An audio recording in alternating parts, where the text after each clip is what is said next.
अस्सलाम वालेकुम दोस्तों। उम्मीद है आप सब खैरियत से होंगे। मेरा नाम है मोहम्मद मुगीस इजाज़। दोस्तों, लास्ट वीडियो में हमने टेंस को डिस्कस किया था। इसके अलावा हमने टेंस की काइंड्स को देखा था, प्रेजेंट टेंस, पास्ट टेंस और फ्यूचर टेंस। दोस्तों, हमने इन तीनों टेंसेस को चार चार हिस्सों में भी डिवाइड किया था। आज हम प्रेजेंट टेंस को डिस्कस करेंगे। हम जानते हैं कि प्रेजेंट टेंस को हमने चार हिस्सों में डिवाइड किया था: present indefinite tense, present continuous tense, present perfect tense, present perfect continuous tense. दोस्तों, आज हम ओनली प्रेजेंट इंडेफिनिट टेंस को डिस्कस करेंगे। दोस्तों, प्रेजेंट इंडेफिनिट टेंस इंग्लिश में सबसे कॉमन टेंसेस में से एक है। इसे हम कुछ चीज़ों को एक्सप्रेस करने के लिए इस्तेमाल करते हैं। For example, usual and repeated action के लिए इस्तेमाल करते हैं, जैसे आई complete my work in a good manner. अगर हम अपना काम गुड मैनर में यूजुअली करते हैं या रिपीटेडली करते हैं तो हम प्रेजेंट इंडेफिनिट टेंस का इस्तेमाल करेंगे। इसके अलावा जब हम अपनी हैबिट्स को एक्सप्रेस करेंगे, जैसे I go for a walk every morning, तो तब भी हम प्रेजेंट इंडेफिनिट टेंस का इस्तेमाल करेंगे। और इसके अलावा हम जनरल ट्रूथ्स के लिए प्रेजेंट इंडेफिनिट टेंस को इस्तेमाल करते हैं, जैसे God helps those who help themselves.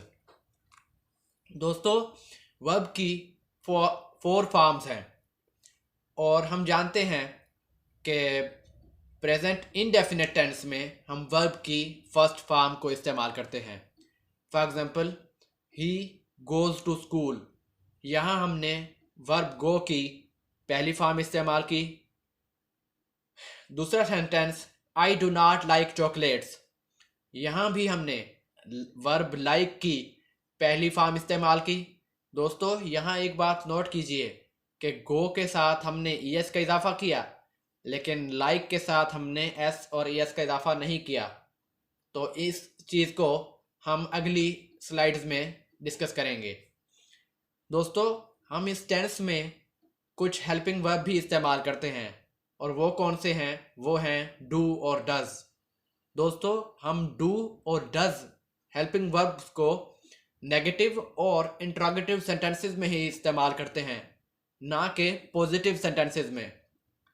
दोस्तों, इस टेंस का जनरल स्ट्रक्चर ये होगा कि सब्जेक्ट को लिखेंगे हम पहले, फिर हेल्पिंग वर्ब को, फिर वर्ब को और फिर ऑब्जेक्ट को।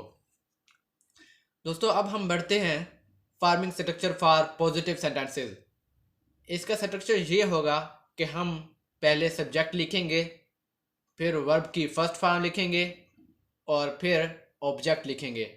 For example, he writes a letter. यहाँ ही को हमने सब्जेक्ट के तौर पर इस्तेमाल किया, राइट की हमने पहली फॉर्म इस्तेमाल की और अ लेटर हमारा सब्जेक्ट है। दूसरा सेंटेंस, ही प्लेज हॉकी।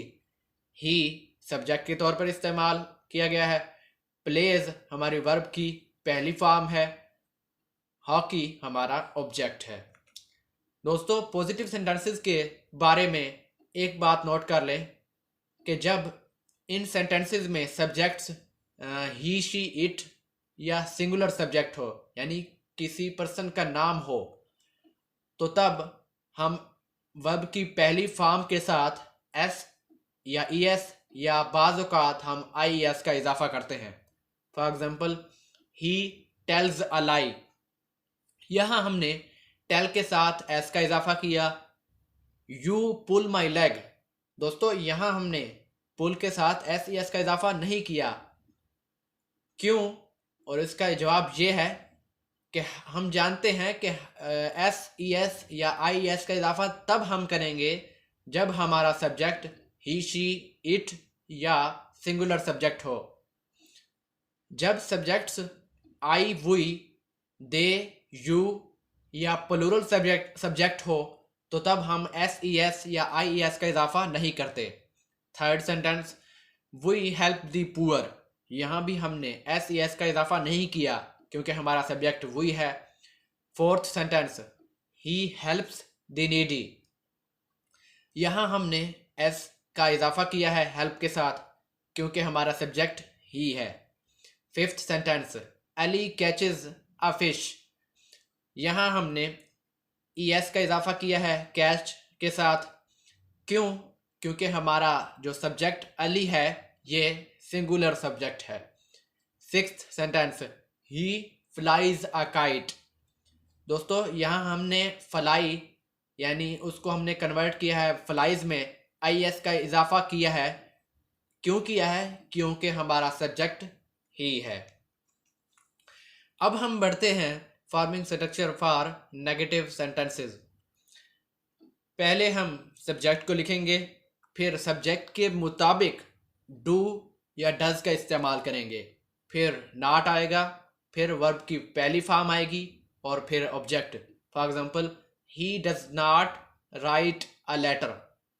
दोस्तों राइट को मैंने अंडरलाइन किया है और इसकी वजह यह है कि हमने नेगेटिव सेंटेंसेस में SES का इजाफा नहीं करना, बेशक हमारा सब्जेक्ट ही शी इट या सिंगुलर सब्जेक्ट हो।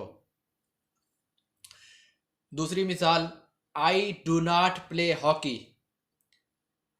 यहाँ हमारा सब्जेक्ट आई है, डू हमारा हेल्पिंग वर्ब है और वो भी आई के मुताबिक आया है। इसके बाद हमने नॉट लगाया है और इसके बाद वर्ब की पहली फॉर्म इस्तेमाल की है और फिर हमारा ऑब्जेक्ट हमने लगाया है। नेगेटिव सेंटेंसेस के बारे में कुछ बातें नोट कर लें कि डू नॉट का इस्तेमाल हम आई, वी, दे, यू और प्लूरल सब्जेक्ट के साथ इस्तेमाल करते हैं। डज नॉट का इस्तेमाल हम ही, शी, इट और सिंगुलर सब्जेक्ट के साथ करते हैं। और लास्ट जो बात है वो यही है कि नेगेटिव सेंटेंसेस में हम SES या IES का इजाफा वर्ब की फर्स्ट फॉर्म के साथ नहीं करते, जैसे कि मिसाल नंबर 1 और 2 है।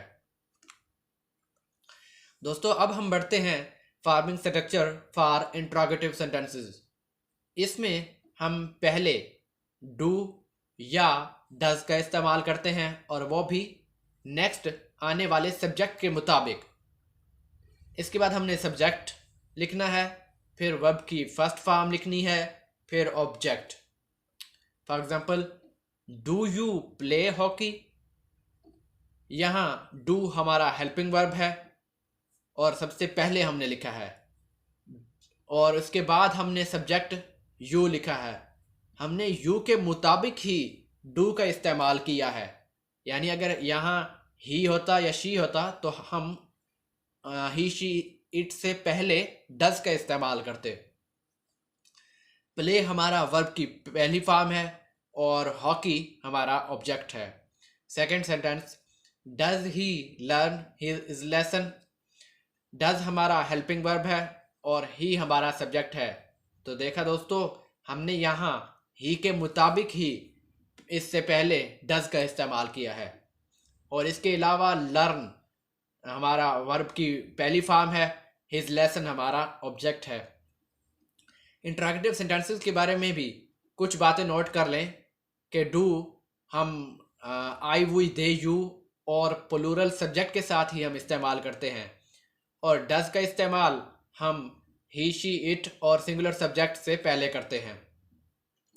इसके अलावा हम SES और IES का इजाफा वर्ब की पहली फॉर्म के साथ इंट्रोगेटिव सेंटेंसेस में नहीं करते, बेशक हमारे जो सब्जेक्ट हों ही, शी, इट और सिंगुलर सब्जेक्ट, इजाफा हम नहीं करेंगे। दोस्तों अब हम बढ़ेंगे forming structure for double interrogative. इसका स्ट्रक्चर कुछ यूं है कि हम सबसे पहले WH वर्ड्स यूज करेंगे, फिर हेल्पिंग वर्ब, फिर सब्जेक्ट, फिर मेन वर्ब और फिर object. For example, why does he weep. Why हमारा WH वर्ड है, डज हमारा हेल्पिंग वर्ब है अकॉर्डिंग टू इनकमिंग सब्जेक्ट और ही हमारा सब्जेक्ट है। यहाँ हमने ही के मुताबिक ही डज लगाया है इससे पहले और वीप हमारा वर्ब की पहली फॉर्म है। Second sentence, where do you live. Where हमारा WH वर्ड है, डू हमारी हेल्पिंग वर्ब है और यू हमारा सब्जेक्ट है और लिव वर्ब की पहली फॉर्म है। Third sentence, when does Ali play.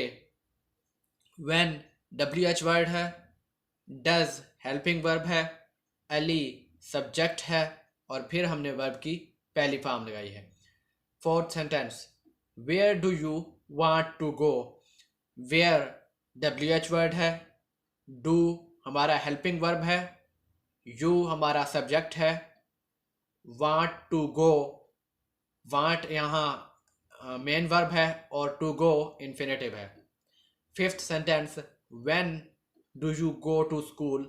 When हमारा WH वर्ड है, डू हेल्पिंग वर्ब है, यू सब्जेक्ट है, गो हमारी वर्ब की पहली फॉर्म है और स्कूल ऑब्जेक्ट है।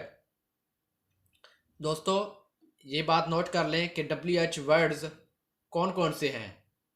उनमें शामिल हैं वाई, वेयर, व्हेन, एटसेट्रा। दोस्तों यहाँ हमने एक और बात नोट करनी चाहिए कि हमने डू या डज का इस्तेमाल सब्जेक्ट से पहले करना है। दोस्तों हमने शुरू में ही हमने कह दिया था forming structure for double interrogative. तो दोस्तों डबल इंट्रोगेटिव कैसे बने? वो इस तरह बनते हैं कि जब हम WH वर्ड को इग्नोर कर दें। For example, when do you go to school, जब हम व्हेन को इग्नोर कर दें तो फिक्रा बनेगा do you go to school. ये एक इंट्रोगेटिव सेंटेंस है। इसके अलावा जब हम WH वर्ड का इजाफा कर देते हैं तो तब ये डबल इंट्रोगेटिव बन जाता है। तो इसलिए जहन में रखना है हमने ज़रूर कि सब्जेक्ट से पहले हम डू और डज का इस्तेमाल करेंगे। दोस्तों अब हम बढ़ेंगे प्रैक्टिस एक्सरसाइज की तरफ। यहाँ 12 सेंटेंसेस दिए गए हैं और इनमें मिस्टेक्स की गई हैं। हमने इन मिस्टेक्स को करेक्ट करना है। अगर आपको मेरी बात ऊपर जो मैंने पहले बता दी है इस वीडियो में समझ आ गई है तो हम इसे आसानी से हल कर लेंगे। जैसे पहला सेंटेंस है शी से हर प्रेयर। दोस्तों हम जानते हैं ही, शी, इट और सिंगुलर सब्जेक्ट जब हो पॉजिटिव सेंटेंसेस में तो तब हम से वर्ब की पहली फॉर्म के साथ एस या ES का इजाफा करते हैं। तो यहाँ हम से के साथ एस का इजाफा करेंगे तो सेज आ जाएगा। Second sentence, they does not play hockey. दोस्तों हम जानते हैं कि आई, वी, दे, यू और प्लूरल सब्जेक्ट के साथ हम डू का इस्तेमाल करते हैं, ना कि does. Third sentence, you goes to school. दोस्तों हम जानते हैं कि आई, वी, दे, यू इनके साथ हम वर्ब की पहली फॉर्म के साथ जब हम ये इस्तेमाल करते हैं सब्जेक्ट्स तो तब हम ES का इजाफा नहीं करते, तो गोज गो में चेंज हो जाएगा। Fourth sentence, where does you live. इसमें हम जानते हैं कि यू के साथ डू इस्तेमाल होता है ना कि does. Fifth sentence, boys pledge hockey. दोस्तों हम जानते हैं कि बॉयज प्लूरल सब्जेक्ट है, तो हम जानते हैं कि जब प्लूरल सब्जेक्ट हो पॉजिटिव सेंटेंसेस में तो हम वर्ब की फॉर्म के साथ ES का इजाफा नहीं करते, तो प्लेज प्ले में चेंज हो जाएगा। Sixth sentence, why he does weep. दोस्तों मैंने कहा था कि जब हम डबल इंट्रोगेटिव बनाएंगे तो हम सब्जेक्ट का इस्तेमाल डू या डज के बाद करेंगे, यानी डू और डज सब्जेक्ट से पहले आएंगे। यहाँ मिस्टेक ये है कि ही पहले आ गया है, यानी सब्जेक्ट पहले आ गया है और डज का इस्तेमाल बाद में किया गया है, तो इसलिए डज को हम पहले लिखेंगे और बाद में सब्जेक्ट ही को लिखेंगे। Seventh sentence, he do not go to school. दोस्तों हम जानते हैं कि ही, शी, इट के साथ हम डज का इस्तेमाल करते हैं, इसलिए हम डू की जगह डज आ जाएगा। Eighth sentence, she help her. दोस्तों हम जानते हैं कि ही शी इट इन सब सब्जेक्ट्स के साथ जब हम इनको इस्तेमाल करते हैं पॉजिटिव सेंटेंसेस में तो वर्ब की पहली फॉर्म के साथ एस ई एस का इजाफा करते हैं, तो इसलिए हेल्प के साथ एस का इजाफा करेंगे। 9th sentence, I does not pledge cricket. दोस्तों हम जानते हैं कि आई के साथ हम डू का इस्तेमाल करते हैं और इसके साथ ही हम जानते हैं कि नेगेटिव सेंटेंसेस में वर्ब की पहली फॉर्म के साथ एस का या ई एस का इजाफा नहीं करते, तो यहाँ प्लेज के साथ एस को हम हटा देंगे। 10th sentence, he do not writes a letter. दोस्तों हम जानते हैं कि ही के साथ डज का इस्तेमाल होता है और इसी के साथ हम पिछली मिसाल की तरह राइट के साथ हम एस ई एस का इजाफा नहीं करेंगे क्योंकि ये एक नेगेटिव सेंटेंस है। 11th sentence, where does the children play hide and seek. हम जानते हैं दोस्तों कि चिल्ड्रन प्लूरल सब्जेक्ट है। जब प्लूरल सब्जेक्ट आएगा तो तब हम डू का इस्तेमाल करेंगे ना कि डज का। 12th sentence, why do this shopkeeper gives short मयर। दोस्तों हम जानते हैं कि शॉपकीपर एक सिंगुलर सब्जेक्ट है, इसलिए हम डज का इस्तेमाल करेंगे ना कि डू का। इसके अलावा डबल इंट्रोगेटिव सेंटेंसेस में हम जानते हैं कि हम वर्ब की फर्स्ट फॉर्म के साथ एस और ई एस का इजाफा नहीं करते, तो गिव्स की जगह गिव आ जाएगा। थैंक यू दोस्तों। अगली वीडियोस में हम प्रेजेंट कंटिन्यूअस टेंसेस और परफेक्ट टेंस और परफेक्ट कंटिन्यूअस को डिस्कस करेंगे वन बाय वन। अल्लाह आपका हामी व नासर रहे।